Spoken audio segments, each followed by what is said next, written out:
आज Doubtnut app download करें। Doubtnut पर अपने सभी गणित, रसायन विज्ञान, भौतिक विज्ञान और जीव विज्ञान के डाउट्स का करो सफाया। बस प्रश्न की फोटो खींचो, एक ही प्रश्न को क्रॉप करो और तुरंत वीडियो सोल्यूशन पाओ। अभी डाउनलोड करें। दिया गया प्रश्न है कणों के मध्य संघट्ट में संवेग का संरक्षण किसके आधार पर समझा जा सकता है।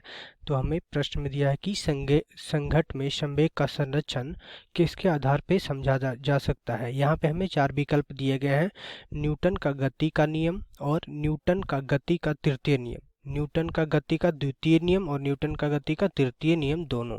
बी विकल्प में दिया है न्यूटन का गति का प्रथम नियम, सी में दिया है ऊर्जा का संरक्षण और डी में दिया है न्यूटन का गति का द्वितीय नियम। तो आइए हम इस प्रश्न को हल करते हैं। दोस्तों, अगर हम न्यूटन का द्वितीय नियम देखें तो क्या होता है। न्यूटन का द्वितीय नियम के अनुसार हम जानते हैं कि F बाह्य बल F बराबर m गुना a होता है, जहाँ m द्रव्यमान और a वस्तु का त्वरण है। ठीक है दोस्तों, तो यहाँ से हम लिख सकते हैं कि F बराबर m को हम ऐसे ही छोड़ दें, a को हम क्या लिख सकते हैं, त्वरण होता है वेग में परिवर्तन की दर, यानी v फाइनल, v अंतिम माइनस v प्रारंभिक। तो v प्रारंभिक को हम I लिख ले रहे हैं और v अंतिम को vf लिख रहे हैं। ठीक है दोस्तों, और इसकी वेग में परिवर्तन की दर तो बटा समय यानी t। ठीक है दोस्तों, तो यहाँ से हम क्या लिख सकते हैं, यहाँ से इसे हम लिख सकते हैं f बराबर m v minus m v I और ये vf हो जाएगा और बटा में t हो जाएगा। ठीक है दोस्तों, तो यहाँ से हम क्या देखते हैं, m गुना v बराबर क्या होता है, m गुना v बराबर संवेग होता है। तो यहाँ से हम कह सकते हैं कि f बाह्य बराबर संवेग में परिवर्तन की दर, संवेग में परिवर्तन की दर होता है, संवेग में परिवर्तन की दर, परिवर्तन की दर। ठीक है दोस्तों, तो यहाँ से हम देख रहे हैं कि F बाह्य बराबर संवेग में परिवर्तन की दर आ रहा है। तो ये मेरा कौन सा नियम से आया, ये मेरा न्यूटन के दूसरा नियम से आया, न्यूटन के दूसरा नियम से आया। ठीक है दोस्तों, और अब हम समझते हैं कि जब दो कण या दो पिंड संघट्ट करता है तो क्या होता है। दोस्तों, मान लीजिए कि ये मेरा एक पिंड है और ये एक मेरा दूसरा पिंड है। ठीक है दोस्तों, इसका द्रव्यमान m1 था, इसका द्रव्यमान m2 था।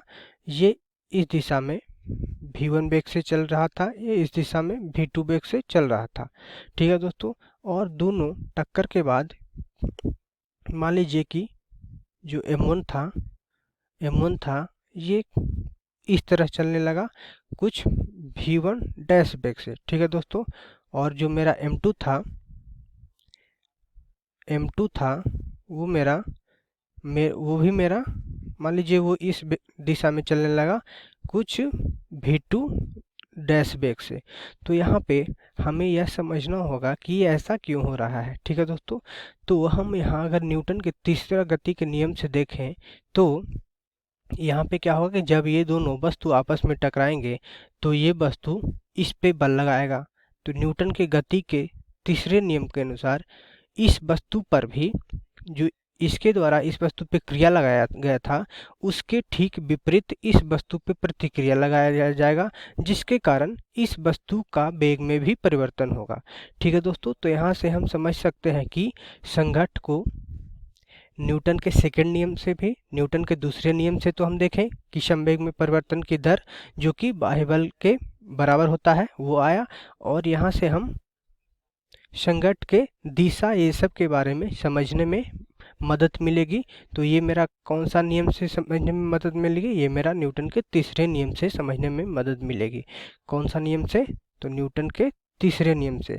ठीक है दोस्तों, तो हम देख सकते हैं कि संघट्ट में संवेग का संरक्षण न्यूटन के दूसरे और न्यूटन के तीसरे नियम से समझने में सहायता मिलेगी। अब हम विकल्प चेक कर लेते हैं। तो विकल्प ए में दिया है न्यूटन का गति का द्वितीय नियम और न्यूटन का गति का तृतीय नियम दोनों।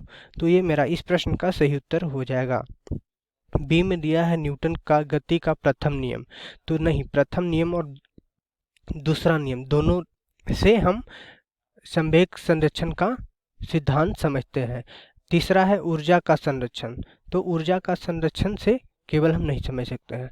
और डी दिया है न्यूटन का गति का द्वितीय नियम। तो नहीं, ये भी नहीं होगा। ठीक है दोस्तों, धन्यवाद। कक्षा 6ठी से 12वीं से लेकर नीट, IIT, JEE वो एडवांस के लेवल तक 1 करोड़ से ज़्यादा छात्रों का भरोसा। आज ही डाउनलोड करें डाउटनेट ऐप या व्हाट्सएप करें अपने सारे डाउट्स 8400 400 400 पर।